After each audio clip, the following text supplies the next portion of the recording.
윷놀이 하기 전에 여기 이제 선물들이 이렇게 있었잖아요.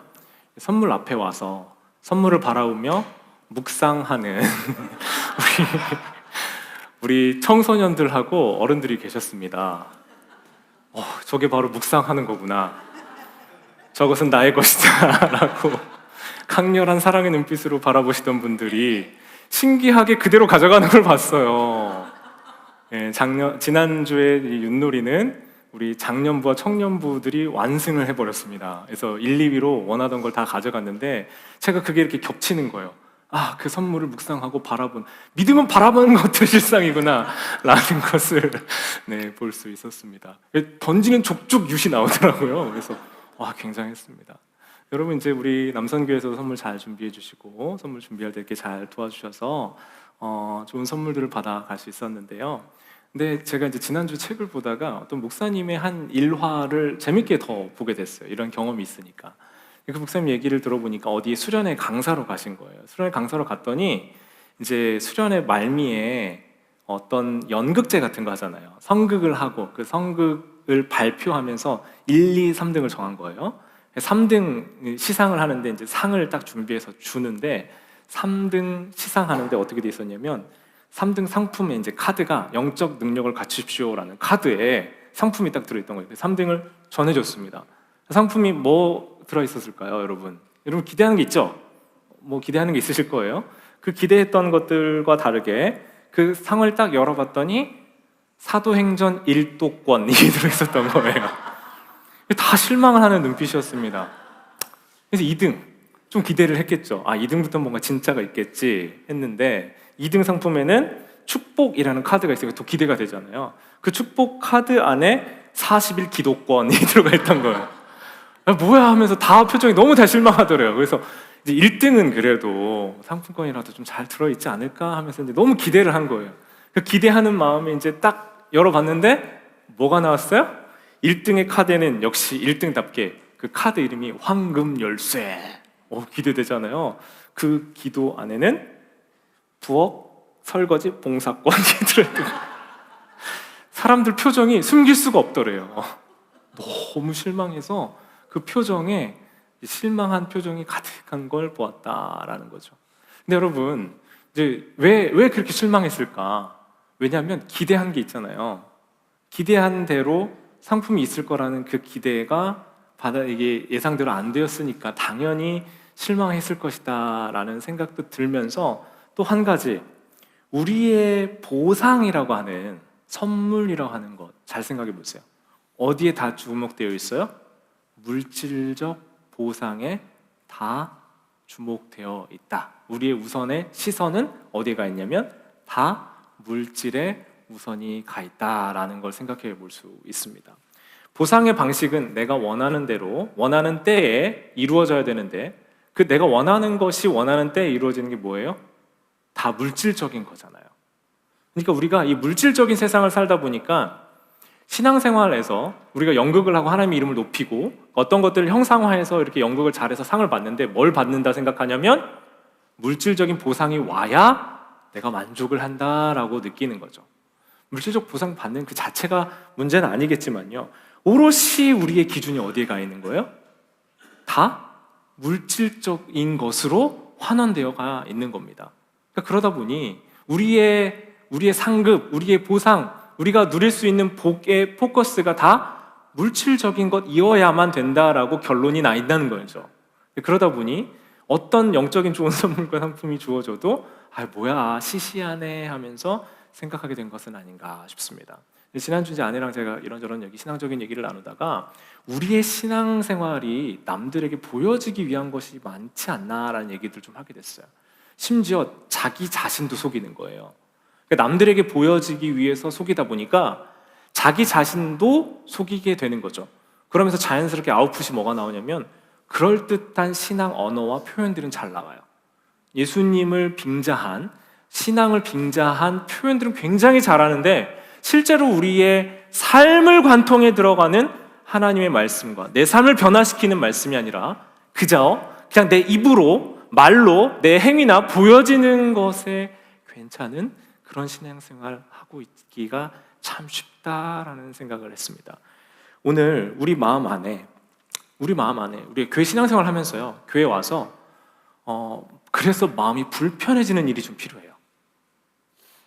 이게 무슨 말이에요, 목사님? 일주일 내내 내가 학업으로 또 직장으로 또 가정 안에서 내가 너무 누구도 나를 알아주는 사람이 없어서 내가 마음이 너무 힘들고 지쳐 있어서 이제 교회 와서 예배드리면서 하나님께 위로도 받고 안식도 누리고 싶은데 목사님, 마음이 불편해지라뇨? 지금 저랑 싸우자는 겁니까? 하는 그런 마음이 드실지도 모르겠어요. 그런데 여러분, 우리의 신앙이 내가 원하는 대로, 원하는 방식으로, 그리고 내가 듣고 싶고 내가 듣기 쉬운 말만 찾아 듣는 방식으로 이루어지고 있다면 여러분, 그 심각한 문제일 수 있습니다. 나의 신앙에 아무런 도전과 자극이 없는 채로 그냥 내 귀에 들었을 때 괜찮고 익숙하고 편안해서 이 이야기가 뭐 그렇지, 목사님 지금 하신 얘기가 내가 하고 싶었던 그 말, 이야 목사님 참 말 잘하시네, 그 맞는 말이에요, 맞아요 라고 하는 말씀이 아니라 불편해야 된다는 거예요. 하나님의 말씀이 나를 불편하게 하고 목사님을 통해 나에게 전달되는 그 메시지가 내 익숙하고 편안했던 그 평형들을 자꾸 흔들고 깨뜨리기 때문에 목사님 그 말 되게 불편했어요. 목사님 오늘 저에게 주신 그 말씀, 하나님 내게 주신 말씀이 나 편안하지 않았어요. 그런데 그 말씀을 들고 어떻게 정말 살아야 되는지 그게 고민됩니다. 이 말씀을 어떻게 붙들고 내가 살아내야 될지 나에게 참 큰 고민입니다. 그러나 하나님 내게 주신 말씀이기 때문에 그 말씀을 붙들고 내 삶의 자리로 내가 돌아가려고 합니다 하는 우리의 믿음의 결단과 도전들이 있어야 되는 것 아니냔 말이에요. 오늘 마태복음 13장을 보면요, 우리에게 이제 앞으로 예수님의 비유 시리즈를 보면요, 우리가 아주 익숙한 얘기들이 많이 나올 거예요. 많이 들어봤던 얘기, 많이 익숙했던 얘기, 많이 알고 있는 얘기들입니다. 그래서 얘기를 듣다 보면 우리에게 이미 선입견이 있어요. 딱 이 말씀의 의미는 이런 거지, 이 원래 의미는 이런 거겠지, 그리고 내가 듣기에 별로 불편하지 않고 예수님이 이런 비유를 들으셨구나 하면서 그냥 듣고 받아들이기에 그렇게 어렵지 않은 이야기들로 우리가 이 본문을 읽어나가기가 쉽다는 거예요. 근데 예수님이 비유로 말씀하신 이유가 있는데 제자들이 10절에서 예수님 왜 그냥 좀 듣기 편하게 말씀하지 않고 왜 비유로 말씀하십니까? 라고 질문을 하니까 11절부터 13절 사이에 예수님이 이렇게 말씀하세요. 예수님이 그들에게 이렇게 대답하셨는데 너희에게는 하늘나라의 비밀을 아는 것을 허락해 주셨지만 다른 사람에게는 그렇게 해주지 않으셨다라고 얘기하시면서 가진 자는 더 받아 넘치게 되고 가지지 못한 사람은 있는 것마저 뺏길 건데 비유로 말하는 이유를 설명해 주십니다. 뭐라고 하세요? 그들이 보아도 보지 못하고 들어도 듣지 못하고 깨닫지도 못하기 때문이다 라고 말씀하세요. 자, 우리가 비유는 언제 들어요? 여러분, 어린아이들이 여러분에게 와가지고 이게 무슨 말이에요? 라고 물어보면 여러분이 아마 이건 마치 너의 수준에, 이 아이의 수준에 맞춰서 이건 이런 의미야 라고 들어주는 게 비유잖아요. 그러니까 하나님 나라에 대해서 예수님이 제자들과 거기 함께 모인 무리들에게 비유로 들어주신 이유는 그냥 설명하면 그 개념들을 알 수가 없고 보지도 못했고 경험하지 못했기 때문에 알지 못할까 봐 마치 이런 거야 라고 우리의 일상과 생활 중에 가까웠던 이야기들을 가지고 이렇게 빗대어서 설명해 주는 거란 말이에요. 근데 이 설명해 주는 이유가 뭐예요? 보통 비유를 드는 이유는 어려우니까 이해하기 쉽도록 도와주려고 얘기하죠. 그러니까 우리가 비유로 예수님이 드신 이유는 간단히 말해서 비유는 그냥 우리에게 이해를 잘하라고 도와주기 위해서 하신 말씀이야 라고 생각하는데요, 사실 이 비유의 핵심이 뭐냐면 우리를 편안하게 하려고 하는 게 아니라 우리를 불편하게 만들어주는 것이라는 거예요. 왜요? 이걸 듣는 사람, 귀에 들리는 사람, 이것을 받는 사람에게는 그것이 더 명료해지고 선명해지는 은혜가 있게 되지만 반대로 이것을 거부하고 거절한 사람은 봐도 볼 수가 없고 들어도 들을 수가 없는 상태가 된다는 거예요. 그러니까 이 말씀을 듣는 사람은 어떻게 돼야 돼요? 이 말씀이 기쁨의 메시지이기도 하지만 소망의 메시지이기도 하지만 이 말씀이 정말 그러한가 하면 도전도 되고 이게 무겁게 느껴지기도 하고 정신이 번쩍 차려지는 말씀이 되기도 해야 된다는 거죠. 예수님 비유를 통해서 하나님 나라에 대해서 알려주셨어요. 새로운 그림, 이야기가 뭘 해주냐면 우리에게 상상력을 불러일으켜 주거든요. 그러니까 비유를 통해서, 그 그림을 통해서 하나님 나라가 어떤 곳인지를 상상해 보는 거예요. 아, 이런 게 하나님 나라구나라고 생각하게 만드는 겁니다. 그런데 반대로 종교학자들, 율법학자들, 바리새인들, 율법에 능했던 사람들이 있어요. 그 사람들은 어때요? 얘기를 딱 들으면요, 우리가 지금 예수님의 비유를 딱 듣는 것처럼, 아, 그거 그런 의미죠. 아, 좀 새로운 의미가 있네? 이거 좋다. 이렇게 말씀을 받아들이기가 쉬운 상태라는 거예요. 근데 그들이 알고 있었던, 기존에 알고 있었던 이 율법이라는 것, 이 내가 너무 완벽하게 알고 있고 그거 이런 의미야 라고 맨날 그들끼리 서로 토론하고 논쟁하고 외우고 있는 게 늘 그런 얘기니까 이게 바로 하나님의 뜻이야, 하나님의 말씀이야 라고 자기들끼리 이야기하고 있었던 그런 얘기들이 있어요. 근데 이 이야기들을 서로 나는 알아, 그건 이게 맞고 누가 권위 있게 얘기합니다라고 자기들끼리 이야기하고 있었지만, 그 말씀이 정말 자기의 삶을 관통하고 내 삶을 변화시키고 내가 하나님 앞에 나오게 만들고 그 말씀이 나의 마음을 변화시키는 말씀이냐라고 질문을 해보면 그렇지 않았다라는 겁니다. 그들에게는 그 말씀이 보아도 보이지 않는 말씀이고 들어도 들리지 않는 말씀이었기 때문에 오히려 이 비유를 통해서 새롭게 하나님의 말씀을 듣게 된 정말 가난한 자리에 있고 낮은 자리에 있었던 겸손한 사람들에게 그 말씀이 들려지기 시작하는데, 그렇지 않은 사람들에게 내가 알고 있고 내가 맞고 나는 마치 그렇게 살고 있는 것처럼 태도를 가지고 있는 사람들에게 그 말씀이 들려지지 않고 보여지지 않았다라는 겁니다. 마치 이런 거예요, 여러분. C.S. 루이스 그의 순전한 기독교 보면 이런 구절이 있거든요. 자신이 신앙생활 한다는 사실 때문에 스스로 선한 사람으로 느껴질 때는, 특히나 자기가 다른 사람보다 낮게 느껴질 때는 확실히 하나님이 아니라 악마를 따르고 있다고 보면 됩니다 라는 구절이 있어요. 저는 이 말씀을 보고 뜨끔했습니다. 정신이 번쩍 차려지는 문구였어요. 내가 신앙생활을 하고 있다는 사실 때문에 내가 누구보단 나아, 내가 누구보단 자격이 있어, 심지어 자기가 다른 사람보다 좀 더 나은 사람처럼 느껴질 때가 있단 말이에요, 저는. 근데 확실히 그게 하나님을 따르고 있는 게 아니라 악한 영을 따르고 있는 방식이다라고 꼭 집어서 하는 이 문장과 문구를 보면 제가 정신이 번쩍 들었거든요. 여러분, 예수님이 거기 모여있던 사람들에게 주셨던 메시지는요, 들을 때 그냥 그렇구나 이런 메시지가 아니라 그들의 정신을 번쩍이게 만들고, 내가 지금 눈에 보이는 것, 내가 알고 있고 익숙했던 방식이 옳지 않구나, 하나님 나라는 눈에 보이는 것이 전부가 아니구나, 내가 알고 있고 내가 관념적으로 머릿속에서 내가 종교적이고 율법적으로 가지고 있었던 것이 전부가 아니구나라는 것들이 정신이 번쩍 들면서 깨어지는 그런 망치 언어 같은 표현이었다라는 거예요. 그러니까 여러분, 우리가 앞으로 이제 한 3달 정도 예수님의 비유를 통해서 우리에게 주신 말씀을 발견해 갈 겁니다. 그리고 이제 현실 영성을 잠시 멈추고 4월 이후에 다시 현실 영성 시리즈의 사무엘서를 계속해 나갈 텐데, 우리가 이 3달 동안에 12번 정도의 이 말씀을 통해서 예수님의 비유, 익숙하게 보아오고 알고 있었던 그 말씀, 내가 그래서 이건 알고 있어, 이건 나는 익숙해, 그리고 이 말씀이 여러분에게 별로 그냥 이건 신선하네요 목사님, 새롭네요, 이렇게 다가오는 말씀이 아니라 알고 있고 익숙했던 나의 생각과 사고를 깨트리고 내 마음을 변화시키고 새롭게 하는 하나님의 능력 있는 말씀이 되길 주님의 이름으로 축원합니다. 그러면 여러분, 어떤 사람이 그렇게 말씀을 받을 수 있을 것인가? 마태복음 13장 15절을 보세요. 같이 한번 읽어보겠습니다. 시작. 이 백성의 마음이 무디어지고 귀가 먹고 눈이 감겨있다. 이는 그들로 하여금 눈으로 보지 못하게 하고 귀로 듣지 못하게 하고 마음으로 깨닫지 못하게 하고 돌아서지 못하게 하여 내가 그들을 고쳐주지 않으려는 것이다. 여러분, 이게 알고 있는 하나님이세요? 좀 익숙하지 않죠? 왜요? 왜 무디게 하고 일부러 듣지 못하게 해요? 그건요, 여러분, 아예 기회를 안 주신다는 얘기가 아니라 이미 그게 돌이킬 수 없는 상태에 되어버린 거예요.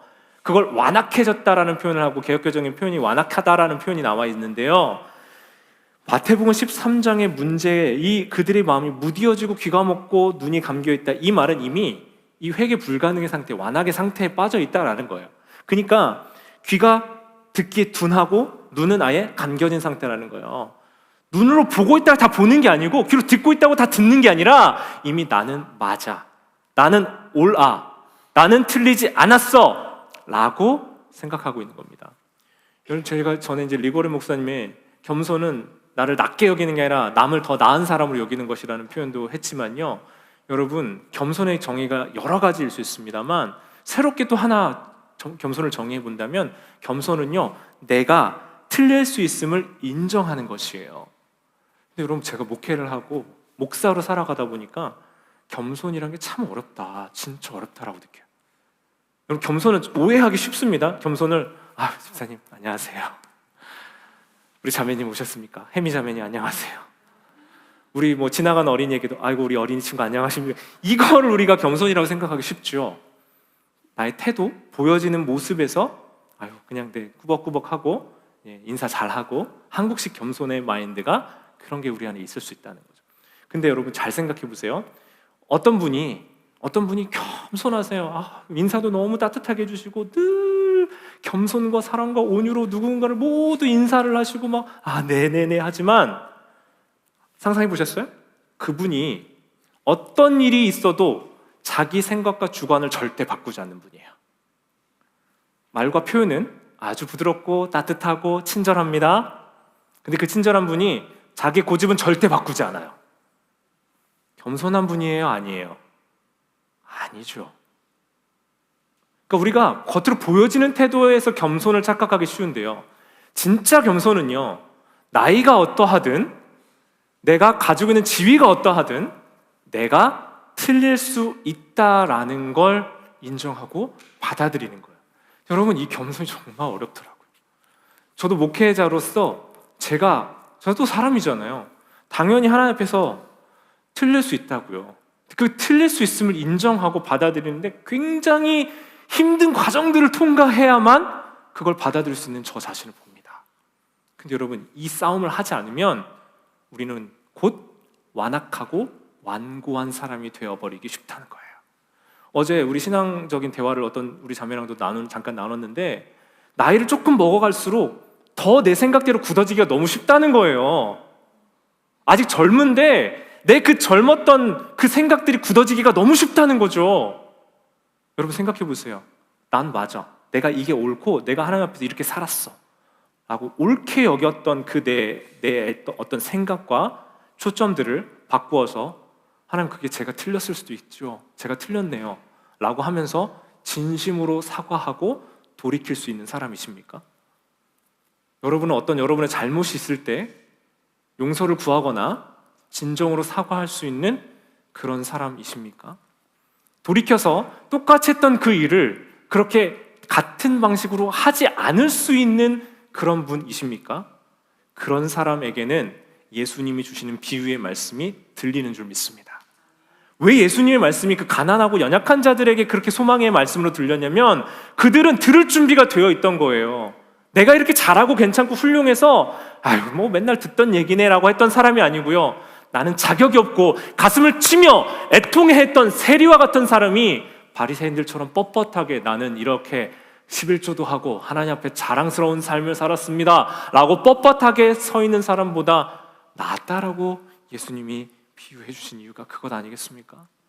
사랑하는 여러분, 우리의 마음이 하나님의 말씀을 들을 수 있는 그런 겸손을 갖춘 은혜에 있는 사람들 되시길 바랍니다. 나의 판단이 멈추어져서 내가 하나님 앞에서 들을 준비가 되어 있어야 될 그 말씀이 보여요. 그래서 이 예수님의 비유를 보면 감추어진 보물 비유가 있잖아요.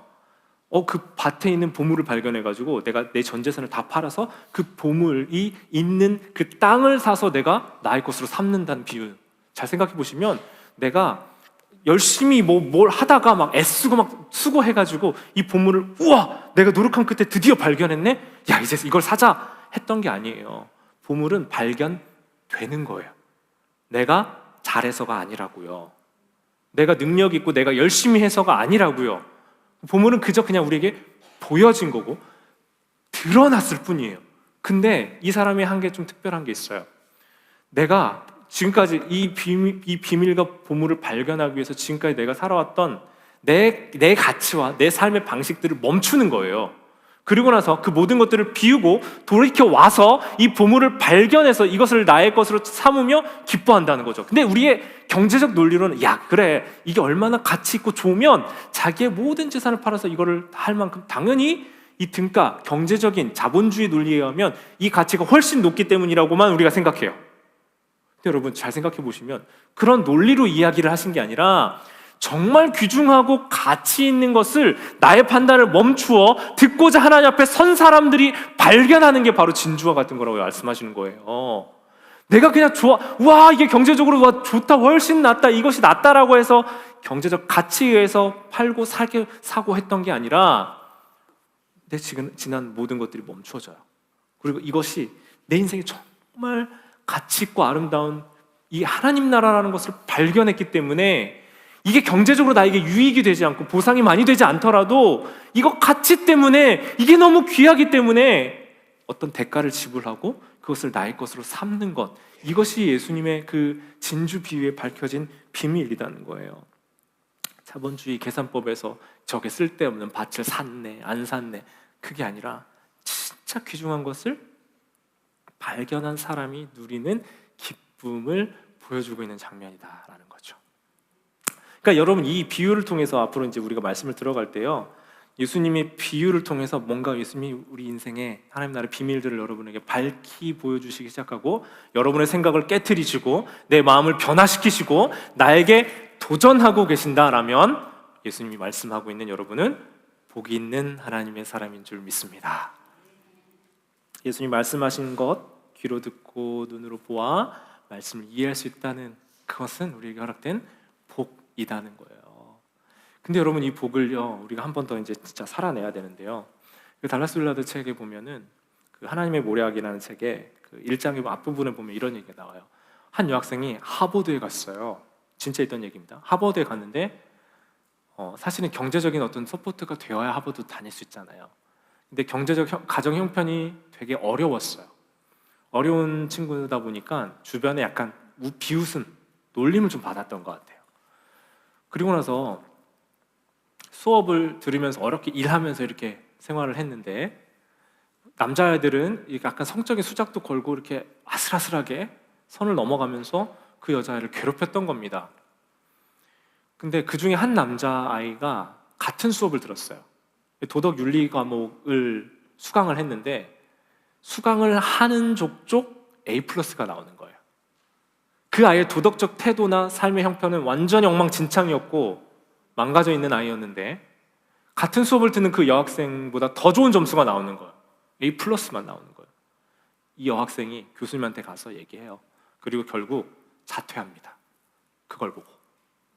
그리고 이렇게 이야기해요. 선한 사람이 되려고 노력하지 않는다면 선을 아는 것이 무슨 의미가 있나요? 그러니까 공부를 해서 어떤 성취를 하고 점수를 받는 것에 대한 완전한 염증을 느껴버린 거죠. 그리고 이 책의 이 부분을 인용한 이정희 목사님 책에는 이런 표현이 되어 있어요. 우리의 신앙도 뭘로 확인되냐면 출루율로 확인되곤 한다. 내가 가진 성경의 가르침을 삶에 적용시키면서 하는 것이 바로 그것이다. 많은 신앙인들은 성경 지식이 부족해서가 아니라 용기가 부족해서 실패한다. 사랑한다는 것은 그 사랑이 보답받지 못할 위험을 무릅쓰는 것이기에 신념을 지킨다는 것은 절대 쉽지 않다. 이것이 안 되면 불확실함에 끌려다니게 되는 것이다. 제가 아는 지인 목사님이랑 이야기를 하다가 제 마음이 예전보다 덜 사랑하게 되는 어떤 부분들, 그러니까 그분과의 관계가 아니라 세상 속에서 목회자로 이전보다 덜 사랑하게 되는 부분들에 대해서 그분이 딱 짚어주면 얘기하시더라고요. 박 목사, 그러지 마. 우리 마음이 점점 더 굳어지고 완악해지기 때문에 노력해야 돼, 애써야 돼 라고 얘기해 주시더라고요. 용기를 내서 우리가 사랑한다고 했을 때 그 사랑이 그대로 안 올 확률이 훨씬 많아요.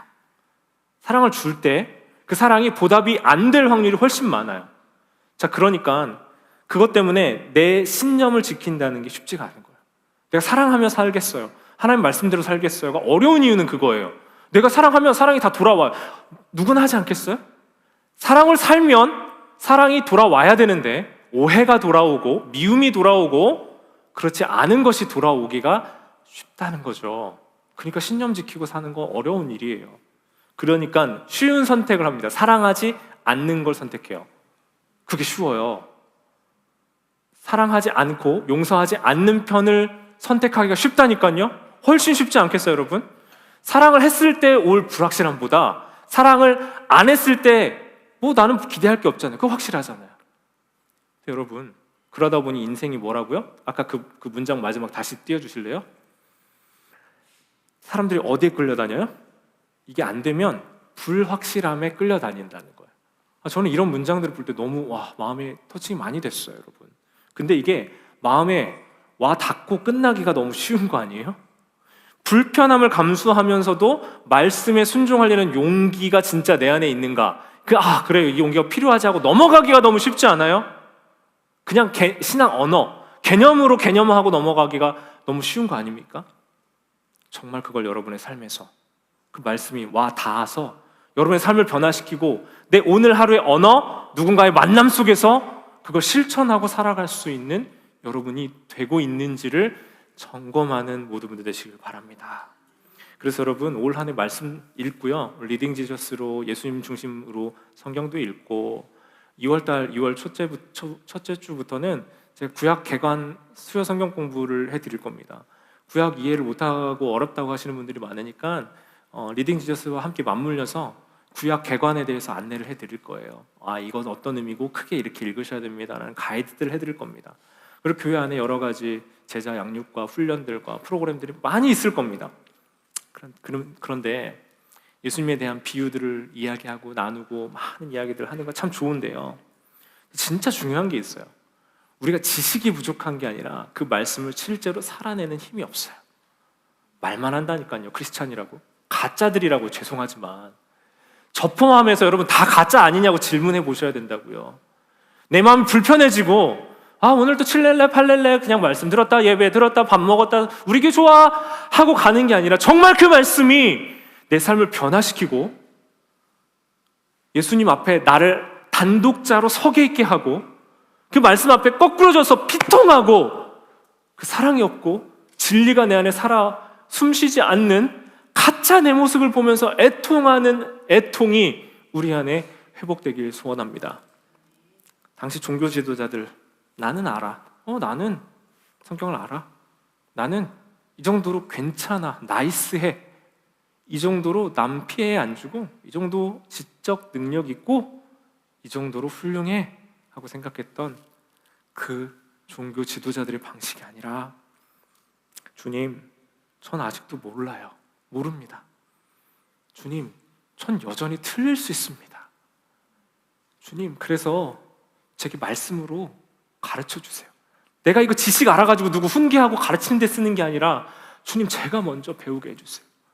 제 익숙함을 깨트려 주세요. 제 편안함은 흔들어 주세요.